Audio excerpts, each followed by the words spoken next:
Any एक विदेशी लड़की थी। उसके माँ बाप बचपन में ही मर गए थे। हमेशा गरीबी का जीवन जीने वाली एनी को एक भारतीय प्यार का झांसा देकर भारत ले आया, लेकिन कुछ ही दिनों बाद वह उसे अकेला छोड़कर उसका सारा पैसा लेकर फरार हो गया। ओह गॉड, अब मैं कहाँ जाऊंगा? यहाँ तो मैं किसी को नहीं जानता। अगर वो लड़का मुझे मिल जाए तो उसका मर्डर कर दूं। What do I do now? Any बैठी हुई रो रही थी। तभी एक लड़के शुभम ने कहा, तुम यहाँ अकेली बैठी क्यों रो रही हो? मुझे बताओ, क्या मैं तुम्हारी कोई मदद कर सकता हूँ? एक लड़का मुझे चीट करके इंडिया ले आया।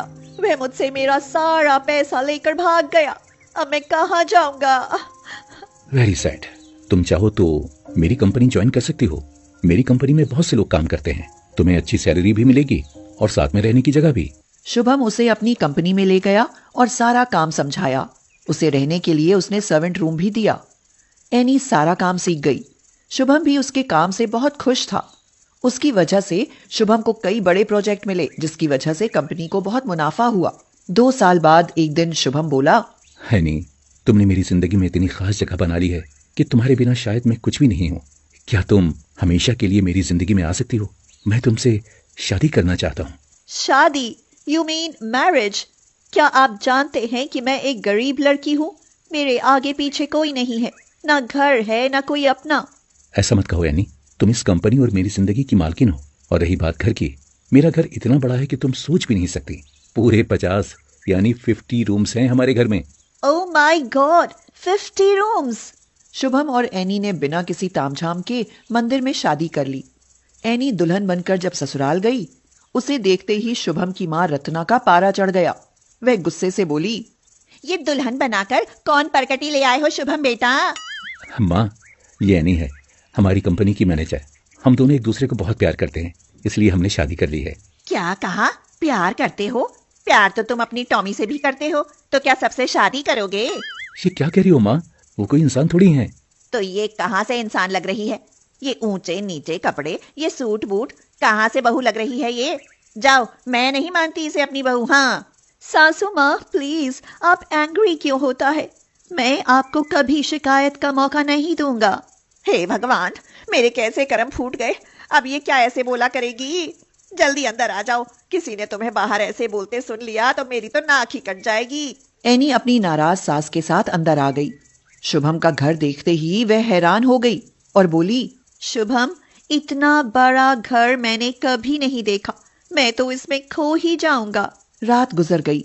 सुबह सुबह रत्ना चिल्लाई, बहू, हमारे घर में 12 बजे तक नहीं सोते। उठो, आज पहला दिन है। उठकर जल्दी नहा धो लो और रसोई में आ जाओ। कुछ मीठा बनाकर शगुन कर दो। ओ माय गॉड, आंख ही नहीं खुली। शुभम सो रहे हैं, किससे पूछूं? अब न जाने बाथरूम किधर मिलेगा, कहीं मैं खो न जाऊं।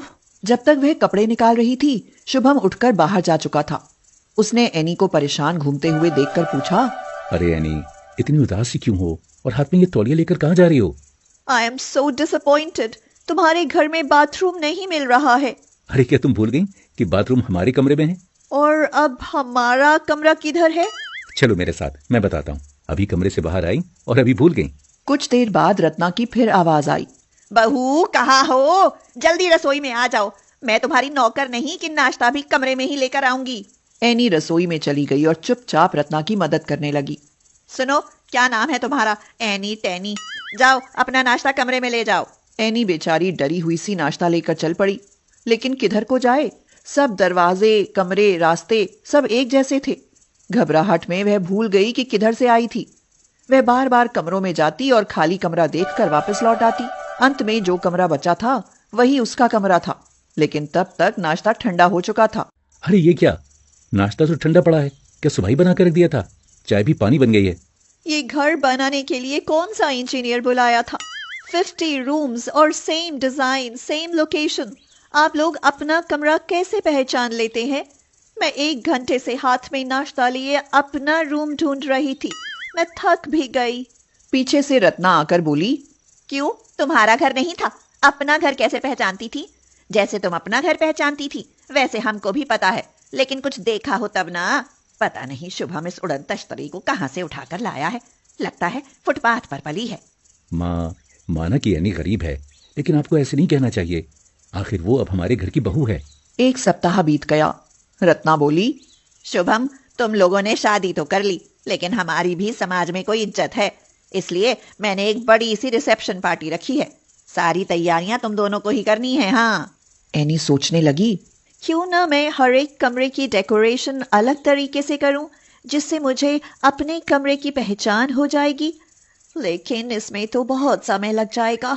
हाँ, ये ठीक रहेगा कि मैं रूम के गेट पर नंबर लिख देती हूँ। अरे नहीं, कोई हमें पागल समझेगा। ये घर है, कोई होटल थोड़ी ही है। परकटी, सुनो, अगर ऐसे ही सोचती रही तो काम कब होगा? जल्दी करो, कहीं ऐसा ना हो कि कमरा ही ढूंढती रह जाओ। हाँ। एनी बेचारी जी जान से तैयारियों में जुट गई। रिसेप्शन का समय नजदीक आ गया। रत्ना भी इंतजार में थी कि उसे एनी को सुनाने का मौका मिले।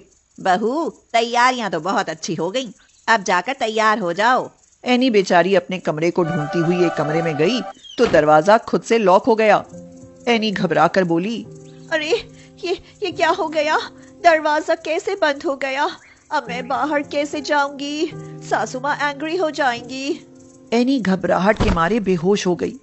बाहर रत्ना शोर मचाने लगी, कमरे में नहीं तो कहाँ गई? मुझे तो लगता है कि कहीं हमारा पैसा लेकर भाग तो नहीं गई।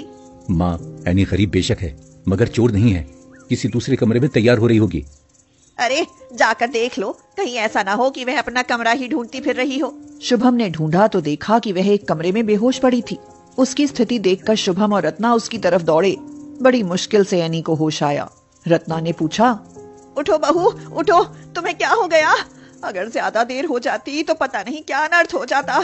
सासू माँ, दरवाजा अंदर से लॉक हो गया, मैं डर के मारे बेहोश हो गई। सास हूँ, बेशक तुमसे नाराज हूँ, लेकिन इसका मतलब ये नहीं कि तुम्हें इतना डराऊं कि तुम्हें कुछ हो जाए। मैं आज ही 50 कमरों के दरवाजे पर 50 तरह के रंग करा देती हूँ, ताकि तुम्हें कोई परेशानी ना हो। अगर कुछ हो जाता तो मैं अपने बेटे से कैसे नजर मिलाती कि मेरी बहू को मेरे डर से कुछ हो गया। सासू mom, really you are my real mother. ये क्या कह रही है शुभम? माँ, ये कह रही है कि आप सच में उसकी सगी माँ हो। ये भी तो मेरी बेटी है। चलो, अभी मुझे बहू को तैयार भी करना है, कहीं ये फिर से ना खो जाए। उसके बाद रत्ना ने हर एक कमरा अलग अलग रंग में रंग दिया। अब गरीब बहू 50 कमरे वाले ससुराल में बहुत खुश रहती थी।